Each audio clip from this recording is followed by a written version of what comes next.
And the reason that we're here today is we're getting a lot of calls regarding corn leafhopper, right? Last year we had, I would say, quite a few reports in some place with severe yield impact, right? And I think a lot of folks are worried, and they're right.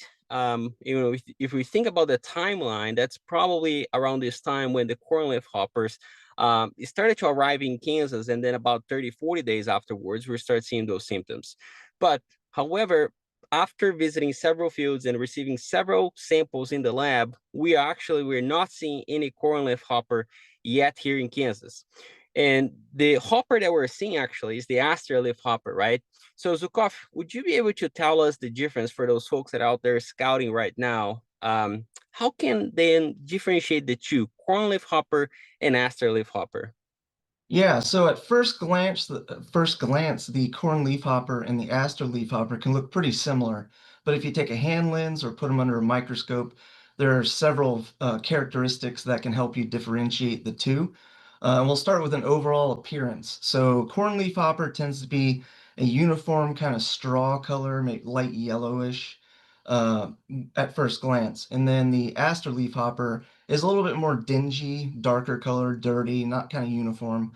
So that's at first glance. But when you, again, put them under a hand lens or a microscope, we'll start with the head and we'll move down. So in the corn leafhopper's case, on the head, there are going to be two bold, dark spots between the eyeballs.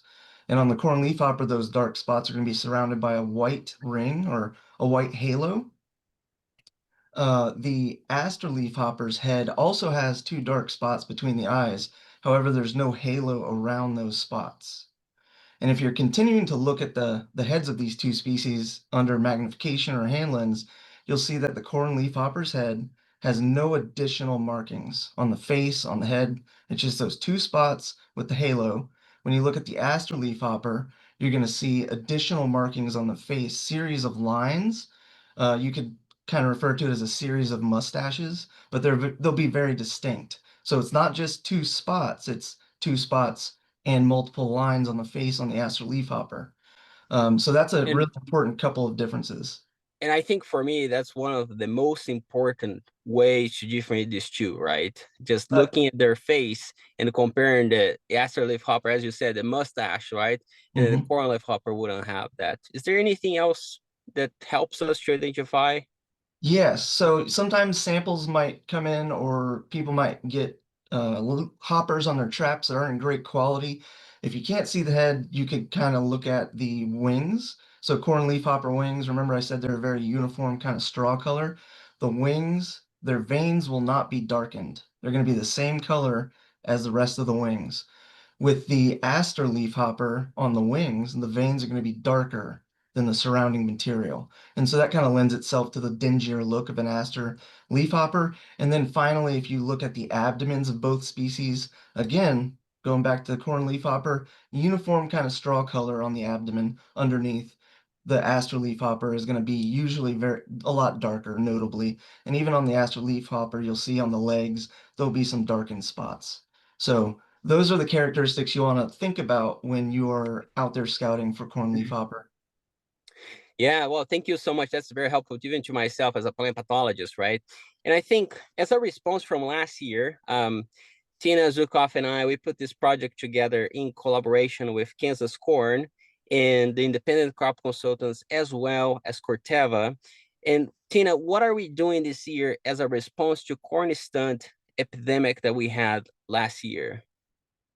So over the winter months, we did a trapping scheme where we had many county agents where we were putting traps out every 2 weeks through the winter months to try to see, are these corn leaf hoppers able to survive our winter? Good news, they were not able to survive the winter. We didn't have any corn leaf hoppers stay over winter. Now we're going into a weekly scheme where we have about 34, 35 counties on board where they're changing their trap out every Monday, sending it to the lab so we can see which hoppers, especially if it's the wannabe lookalikes to the cornleaf hopper, or if we do have the cornleaf hopper present. And some of those counties kind of do a quick roll call real quick of we're really favoring that southeast to southwest corridor to see if they're coming up from the south, but that doesn't mean those are the only counties we've got involved. But we've got Greeley, Finney, Stafford, Republic, Lyon, Butler, Cherokee, Franklin, Jackson, Ness, Haskell, Shawnee, Labette, Thomas, Cheyenne, Sumner, Staten, Lane, Saline, Pratt, Washington, Reno, Mitchell, Smith, Seward, Stevens, McPherson, Pottawatomie, Riley, Barton, Gary, and Stafford counties, all with a weekly trap getting changed out. Also with this, we're seeing what growth stage the corn is in. So we're trying to kind of correlate if we do suddenly get one, what corn leaf stage are we in kind of right now from our traps. We're seeing corn from V2 to just planted all the way up to V6 and V7, kind of depending on when those planting dates were. Kind of looking back at last year, that it was the later planted corn that kind of got those yield dings a bit more. So that could be where that concern is going into this year. Right now, corn leaf hoppers are really only in Texas.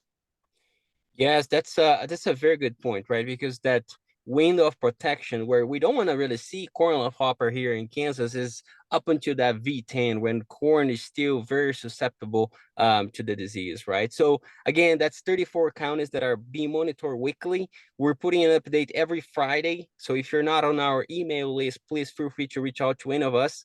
And the last thing I want to mention here is that we are offering a free testing for leafhopper confirmation. If you feel like you have corn leafhopper in your field, I would say the first step is to please do send a sample to us at the K-State Plant Diagnostic Lab, and we will verify through morphology as Zukov described, but as well as through molecular techniques, right?